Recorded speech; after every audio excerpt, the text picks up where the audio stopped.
Que a graça e a paz de Deus Pai, Filho e Espírito Santo seja com você, hoje e sempre. Hoje queremos abordar um pouquinho sobre a doutrina da predestinação. A doutrina da predestinação é um dos grandes presentes de Deus para nós. Deveria ser consolo e conforto para todo cristão e, portanto, deveria ser pregado com alegria e edificação do povo santo de Deus.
Predestinação, o grande presente de Deus para você. Meditarmos sobre o tema da predestinação não é uma coisa tão simples assim. Há muitos equívocos e há muitos erros em cima desta doutrina clara da palavra de Deus e muitas pessoas andam enganando pessoas pelo mundo afora. Até mesmo aqueles que se dizem cristãos cometem um erro básico e terrível quanto a essa doutrina da predestinação. Para um certo grupo de pessoas, há uma dupla predestinação. Algumas pessoas são destinadas desde a eternidade para irem ao céu. Outras pessoas são destinadas desde a eternidade para irem ao inferno. Nessa imagem ao lado, ilustramos isso com dois trens, que uma vez largado no trilho, ele vai chegar ao seu destino, céu ou inferno. Se isso fosse verdade, e não é, haveria sentido de nós termos palavra de Deus? Haveria sentido de nós trabalharmos na evangelização de pessoas, uma vez que a pessoa iria ao céu porque já estava determinado ir ao céu por Deus na eternidade? Haveria sentido de evangelizar o outro que está destinado a ir ao inferno, porque por mais que nós pregássemos o evangelho, essa pessoa jamais seria convertida? Haveria sentido de nós termos cultos, de nós lermos a palavra, de nós nos reunirmos para o estudo da palavra? Haveria sentido do sacrifício de Cristo na cruz? Porque Se a pessoa já está destinada ao céu, não precisa de Cristo. E se ela já está destinada ao inferno, por mais que Cristo tenha sacrificado por esta pessoa, ela vai ao inferno. Só que não é assim. Por isso, amados, queremos meditar hoje na palavra da carta aos Romanos, que diz: pois sabemos que todas as coisas trabalham juntas para o bem daqueles que amam a Deus, daqueles a quem Ele chamou de acordo com o seu plano. Porque aqueles que já tinham sido escolhidos por Deus, Ele também separou, a fim de que se tornem filhos parecidos com o Filho Jesus Cristo. E Ele fez isso para que o Filho fosse o primeiro entre muitos irmãos. Em tudo que acontece, Deus trabalha para o nosso bem, porque Ele nos ama. Até mesmo os sofrimentos em nossa vida são para o nosso bem. Diríamos que podemos fazer do limão uma limonada, acrescentando a esse limão água, açúcar na medida, e vamos tomar. É assim que Deus age nas coisas aparentemente ruins que nos acontecem. Deus tem um propósito, e aí Ele diz que todas as coisas cooperam para o bem daqueles que amam a Deus. E Deus faz um chamado, e esse chamado é a fonte da nossa conversão, de nós termos sido tornados filhos de Deus, e Ele usa vários meios para executar esse chamado. Ele usa o batismo para a conversão da criança recém-nascida. Ele usa a palavra para a conversão do adulto que ainda não crê ou que não tenha sido batizado. E Ele usa também a Santa Ceia para nos conservar nesta fé a qual nós fomos chamados para o segundo nascimento, para o novo nascimento. O apóstolo Paulo escreve ao jovem Timóteo: Deus nos salvou e nos chamou com santa vocação, não segundo as nossas obras, mas conforme a sua própria determinação e graça que nos foi dada em Cristo Jesus antes dos tempos eternos. Seu conhecimento prévio de nós é um eterno ato da vontade de Deus, pela qual Ele nos escolheu para que sejamos conformes à imagem do Filho. E se lembramos de Adão e Eva eram perfeitos. Nós temos que olhar lá no princípio da criação, onde Deus, desde a eternidade, planejou o ser humano perfeito. E quando isso se quebrou com o pecado, Deus pega o pecado do ser humano e joga em cima de Cristo. E Cristo, então, é sacrificado para a nossa salvação. E nisto está o grande chamado, o predestino de Deus em nós. Ele nos escolheu para que sejamos conformes a Cristo, que tem um corpo glorificado, e este mesmo estado de glória está destinado a todos aqueles que têm fé nesse Cristo sacrificado, no Pai e no Espírito Santo. Cristo foi o primogênito de muitos irmãos, e Ele nos conduz à glória do céu. Como pano de fundo para a doutrina da predestinação, o apóstolo Paulo apresenta aos romanos, primeiramente, a doutrina do pecado e da graça, e em seguida ele apresenta a doutrina da justificação e santificação. Encontramos no capítulo 1, a partir do versículo 14, aquilo que Paulo quer apresentar aos romanos, e nós lemos só os tópicos. Romanos 1,16, lemos sobre o poder do Evangelho. No versículo 18, lemos a respeito da culpa do ser humano. Depois, no capítulo 2, lemos sobre o julgamento divino, sobre os judeus e a lei. Mais adiante, que todos nós somos culpados. No 3:21 aparece então a salvação por meio da fé, o exemplo de fé de Abraão, a promessa e a fé. O capítulo 5 nos apresenta que nós fomos justificados e aceitos por Deus. A comparação entre Adão e Cristo, que por meio de Adão o pecado entrou no mundo e por meio de Cristo nós somos perdoados integralmente. E no capítulo 6, a nova vida em Cristo. Esta riqueza está na carta aos Romanos. A predestinação para a vida eterna se aplica àqueles a quem Deus chamou, justificou e glorificou. Esta eleição pela graça está baseada unicamente no decreto de Deus na eternidade, e não em alguma ação do ser humano. Ela está no plano de Deus na eternidade antes mesmo que existisse ser humano, porque Deus, antes de criar o ser humano, já sabia o que fazer com cada um de nós. Por isso, amados, a eleição ou predestinação eterna sempre lida com pessoas, indivíduos, e Deus sabe e escolheu-nos na eternidade para sermos dele.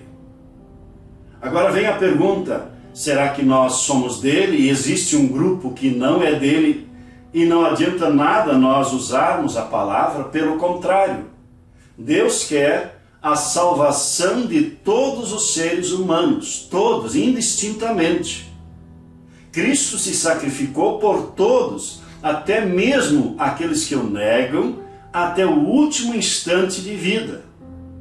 Cristo se sacrificou por estas pessoas, só que nenhuma delas, se não crer, vai ter a salvação, vai ter a vida eterna, vai ter o céu. Somente aquele que crê. Por isso, amados, se você crê em Jesus Cristo como seu Salvador, que coisa maravilhosa viver e descansar nesta graça, neste amor, nesta misericórdia, neste perdão de Deus. E aí, você e eu temos o privilégio de falarmos àqueles que ainda não são de Deus, para serem de Deus por meio do poder da palavra de Deus, por meio do batismo que dá a fé, por meio da Santa Ceia que conserva a fé. E esse é um trabalho que Jesus deu aos seus discípulos, deu a você, deu a mim. Deus nos fez para sermos conformes à imagem do seu Filho Jesus Cristo. E Deus fez de tudo para que, mesmo desviados do caminho, voltássemos ao caminho da salvação, da vida eterna. A imagem do seu Filho é que esse Filho, Cristo, tem um corpo glorificado. Todo cristão também terá esta imagem do ser celestial. Isso está afirmado na primeira carta aos Coríntios 15, mas a verdade é que Cristo já foi ressuscitado. Isso é a garantia de que os que estão mortos também serão ressuscitados. Assim, como somos parecidos com o homem feito do pó da terra, assim também seremos parecidos com o homem do céu, que é Cristo. Cristo é o primogênito de muitos irmãos. Cristo entrou na glória. Então, não permanece mais sozinho, mas com ele estão todos aqueles que foram redimidos, que foram levados à glória pela fé nele. E ele quer que você e eu também, e todos aqueles que pudermos alcançar com o Evangelho, sejam salvos. Por isso, amado, vamos nos empenhar na pregação do Evangelho. Porque se nós hoje passamos por alguns sofrimentos, o apóstolo Pedro já falava aos cristãos dispersos que sofrimentos iguais aos que vocês estão passando, outros irmãos espalhados pelo mundo afora também estão passando. Não é só você, não é só eu, não somos só nós aqui no Brasil que passamos por dificuldades, mas no mundo inteiro está havendo uma grande perseguição à igreja cristã. Sabemos que muitas pessoas estão hoje sendo postas contra a parede e devem optar em continuarem sendo cristãos ou se alimentar. Então, por isso, amado, nós não podemos fazer muito por muitas pessoas que estão longe de nós, mas podemos entregar essas pessoas nas mãos de Deus por meio da oração. Quem são esses que vão para a vida eterna? De acordo com a palavra, 1 Coríntios 15, 23, porém cada um será ressuscitado na sua vez, Cristo primeiro de todos, depois os que são de Cristo quando ele vier, e então virá o fim. Em Apocalipse 14, lemos, são os que seguem o Cordeiro aonde ele vai. Entre todos os seres humanos, eles foram comprados e foram os primeiros a serem oferecidos a Deus e ao Cordeiro. Em Hebreus 2,10, lemos, pois Deus que cria e sustenta todas as coisas, fez o que era apropriado e tornou Jesus perfeito por meio do sofrimento. Deus fez isso a fim de que muitos, isto é, os seus, tomassem parte da glória de Jesus. Pois Jesus é quem os guia para a salvação. Deus nos chama. E esse chamado de Deus nos leva à fé. Unicamente Deus pode chamar. E por isso Paulo aos Efésios diz, no capítulo 4, há um só corpo e um só Espírito, uma só esperança para a qual Deus chamou vocês. Portanto, é Cristo quem consegue fazer uma nova aliança para os que foram chamados por Deus possam receber as bênçãos eternas que o próprio Deus prometeu. Isso pode ser feito porque houve uma morte que livrou as pessoas dos pecados que praticaram enquanto a primeira aliança estava em vigor. Pela fé em Cristo, vivemos a nova aliança.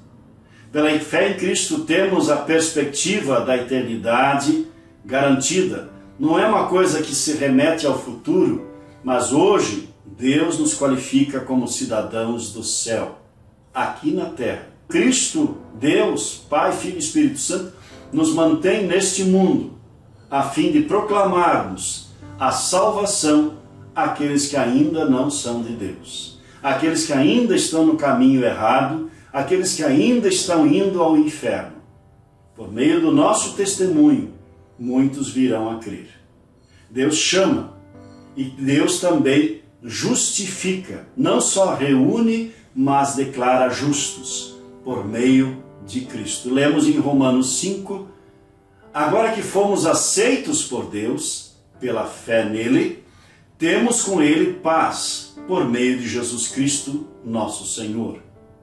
Alguns de vocês eram assim, mas foram lavados dos pecados, separados para pertencer a Deus e aceitos por ele, por meio de nosso Senhor Jesus Cristo e pelo Espírito do nosso Deus. Deus é gracioso, acolhe, perdoa e envia cada um de nós, aqueles que ele chamou, não só chamou, justificou, mas também glorificou para irmos ao céu. Ainda não estamos no céu, ainda estamos aqui na terra, mas já somos cidadãos do céu e o céu nos é garantido, pois foi por meio da esperança que fomos salvos. Assim, a predestinação traz conforto e consolo a cada cristão. A predestinação é a eleição de Deus, que por sua vez é baseada nos méritos de Cristo, no sacrifício de Cristo. Não há nada no ser humano que possa contribuir para que isso aconteça. Não há eleição em vista da fé, ou em vista dos nossos méritos, das nossas boas obras. Portanto, a eleição depende do Deus gracioso e não do ser humano frágil e não confiável. É um mistério, porque alguns são escolhidos e outros não. Deus não nos dá uma solução, isso deve esperar a luz da eternidade. Não é motivo de preocupação, ou de preocupação para o cristão que vive dentro do amor de Deus, manifestado por sua conversão e pelas bênçãos contínuas de Deus. O conhecimento de nossa predestinação e eleição dá grande conforto a cada um que crê. somos conscientizados da grande glória e da graça de Deus por nós. Temos uma motivação constante para dedicar toda a nossa vida às boas obras. Conforme diz Paulo aos Efésios, que Deus já preparou lá na eternidade para praticarmos. Essas boas obras não são para a nossa salvação, amados. Não são para nós nos glorificarmos e nós nos ostentarmos com realizações diante das pessoas. E sim, estas boas ações, o bom testemunho, a boa vida, o bom pensamento, a boa palavra, são para a salvação de todos aqueles que ainda não têm fé. Isso cabe a você, cabe a mim. Somos semeadores, como vimos algum tempo atrás. As provações e tribulações dessa vida são vistas corretamente à sua verdadeira luz e aceitas pacientemente e submissamente. E aí nós encontramos a história do José. Uma história fantástica. José era amado pelo pai. Era o filho dileto do pai. Não que o pai Jacó não amasse os outros irmãos, que era em número de 11 irmãos. Depois de José ainda veio Benjamim, mas José tinha algo especial. Ele recebeu uma túnica especial, ele ficava com o pai, e aí José era enviado ao campo para ver como é que estavam os irmãos, para levar alguns alimentos para os irmãos, e num dia desses, colocaram José dentro de um poço e o venderam na primeira oportunidade para mercadores que estavam indo ao Egito. Lá no Egito foi vendido ao Potifar, funcionário, alto funcionário do faraó, que o colocou como cuidador da sua casa. Na casa de Potifar, José foi assediado pela mulher de Potifar. Inocente, foi acusado de adultério, de assédio sexual e acabou sendo preso. Do presídio, após longos anos de presídio, José é chamado para interpretar um sonho do faraó, pois os sábios do Egito não conseguiram fazê-lo. E então, José interpretou o sonho de que haveria 7 anos de fartura, ou seja, vacas gordas, espigas bonitas, e 7 anos de vacas magras, espigas feias. Haveria 7 anos de fartura e 7 anos de seca. E que o faraó deveria armazenar grãos para a sobrevivência da população egípcia. E o faraó então entendeu que José era este homem para fazer este serviço de coleta de grãos. Aí acontece o primeiro grande armazenamento de grãos. Existe um depósito equilibrado, 20% de toda a produção do Egito é armazenada. Esses 20% então são trazidos pela população egípcia. Então os armazéns foram construídos por José nas cidades de Pitom e Ramessés, que hoje estão lá as ruínas dessas duas cidades. Passados os 7 anos de grande fartura, veio a grande seca que Deus revelou ao faraó e interpretado por José. E essa seca não atingiu só o Egito, mas também as regiões norte, sul, leste e oeste, e atingiu os próprios irmãos e pai de José lá em Hebrom. E então, esses irmãos, sabendo que havia comida no Egito, se dirigiram até lá. Após instantes, vários momentos em que José reconheceu esses irmãos instantaneamente, ele por fim se dá a conhecer. E quando ele se dá a conhecer, esses irmãos ficam apavorados. No entanto, José disse para os irmãos: é verdade que vocês planejaram aquela maldade contra mim, mas Deus mudou o mal em bem para fazer o que hoje estamos vendo, isto é, salvar a vida de muita gente. Por isso, esse cuidado que Deus teve com José, sozinho no Egito, diríamos hoje um cristão sozinho num país pagão, Deus esteve com José por 21 anos cuidando de José, para salvar os próprios irmãos e depois trazer toda a família para o Egito. E já sabemos a continuação da história. Por isso, amados, a misericórdia de Deus está com o seu povo. Se você é povo, você tem essa misericórdia, você tem esse perdão, você tem a vida eterna, porque aqueles que estão em Cristo não têm nenhuma condenação. Alegre-se, pois a vida não é um limão. Não é um limão, mas é uma limonada. A vida é um privilégio de ser vivida sob o aspecto e bênçãos de Deus. Guarde isso bem firme e fale para todos a respeito da salvação em Cristo Jesus. Amém. Estamos diante de tantas dificuldades. Pessoas estão sofrendo, pessoas estão morrendo em meio a esta pandemia. Mas uma coisa está sendo esquecida. Muitas outras enfermidades não estão sendo tratadas como deveriam ser tratadas. As pessoas têm as suas cirurgias proteladas. As pessoas parecem que não têm outra enfermidade a não ser Covid-19. Isso não é bom. E uma outra enfermidade grande que está vindo aí é a fome. Milhões de pessoas no Brasil estão passando fome. Não tem o que colocar no seu prato de comida. Não tem o que comer. Muitos não têm onde morar. Por isso, amados, oremos a Deus. Ó Deus amado, que conheces toda a nossa vida, que destinaste o ser humano a ser perfeito como Cristo é perfeito, e mesmo havendo o pecado, o teu plano não mudou.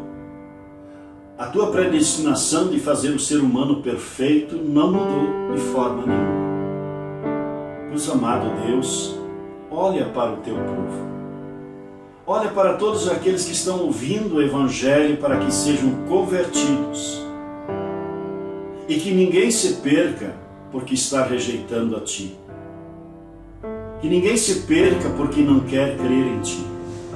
Tu chamas, convidas, iluminas, santificas, perdoas, mas há muitas pessoas que não querem saber de Ti. Querem se virar por conta própria. Ó Deus amado, que nós não soframos desta forma o desvio da Tua palavra, do caminho da verdade e da vida que é Cristo Jesus. Tu nos chamaste para sermos Teus. Consola, pois, Senhor, aqueles que choram seus falecidos, aqueles que estão angustiados em camas de hospitais ou mesmo em casa com enfermidades, de toda ordem. Esteja com os médicos, enfermeiros, direções de hospitais para que sejam orientados a trabalhar e cuidar não só de um tipo de enfermidade, mas de todas as enfermidades com prioridade, para que as pessoas que buscam de alguma forma a saúde possam encontrar esta saúde se assim for da Tua vontade. Querido Deus, esteja com aqueles que estão passando fome, para que haja alguém que lhes dê mantimento e que, se nós pudermos ajudar ali onde estamos, com algum mantimento para algum necessitado, que nós o façamos. E que haja a possibilidade da nossa nação terrena, o nosso Brasil, se reerguer depois da pandemia, tanto no sentido econômico, no social, nas relações, nas escolas com os aprendizados, nas reuniões da igreja, onde queremos e podemos nos reunir para estudar a Tua palavra, conhecer-Te mais e mais e sermos assim agentes de pregação do Evangelho às pessoas. Porque o desespero espiritual é grande. Querido Deus, guia-nos, ampara-nos hoje e sempre. Amém. Há muitas outras preocupações que com certeza passam com você, comigo. Há muitas coisas para nós agradecermos. E Jesus nos ensinou a melhor de todas as orações. E esta oração, conhecida como Pai Nosso, ela abrange todos os passos, todos os campos da vida do ser humano aqui na terra. Oramos. Pai nosso que estás no céu, santificado seja o teu nome. Venha o teu reino, seja feita a tua vontade, assim na terra como no céu. O pão nosso de cada dia nos dá hoje, e perdoa-nos as nossas dívidas, assim como nós também perdoamos aos nossos devedores. E não nos deixes cair em tentação, mas livra-nos do mal, pois teu é o reino, o poder e a glória, para sempre. Amém. O Senhor te abençoe e te guarde, o Senhor faça resplandecer o seu rosto sobre ti e tenha misericórdia de ti. O Senhor sobre ti levante o seu rosto e te dê a paz.